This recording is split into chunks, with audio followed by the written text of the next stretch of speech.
au temps de la moisson, quand Dieu viendra récolter le reste de la plante, doit être rassemblé et brûlé. C'est pourquoi vous devenez méthodiste aujourd'hui, protestant aujourd'hui, catholique aujourd'hui. Vous êtes perdu.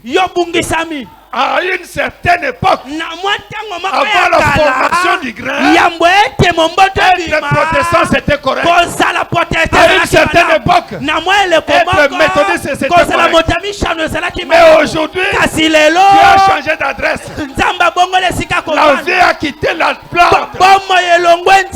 La vie a quitté la tige. Elle se concentre dans les grains. Tu t'amènes à cela. Amen. C'est pourquoi aujourd'hui, sortez des dénominations. Ne prenez pas le risque de justifier une dénomination. Elles sont réservées pour le feu. Alléluia.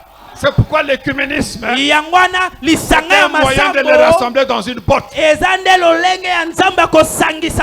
pour bien les brûler.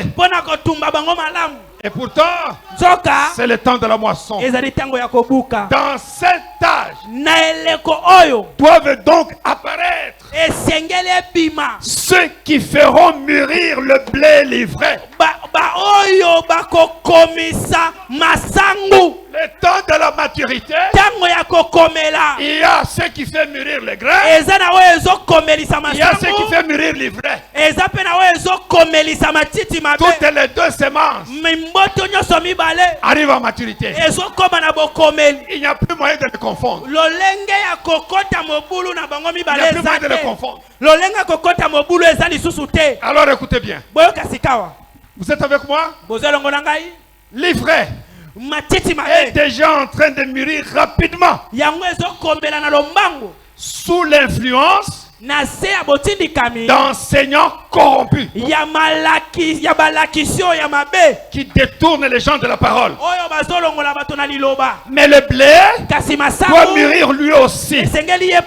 Alors pour que le blé puisse mûrir, Dieu lui envoie le messager prophète avec un ministère confirmé pour que les élus l'acceptent.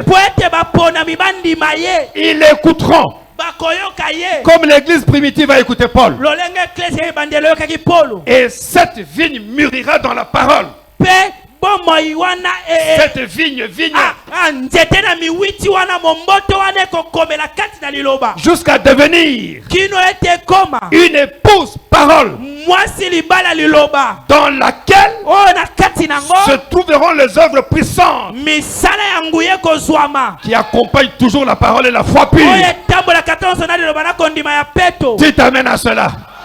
C'est là où nous sommes. C'est pourquoi Branham a dit, Dieu ne m'a pas envoyé pour construire des organisations,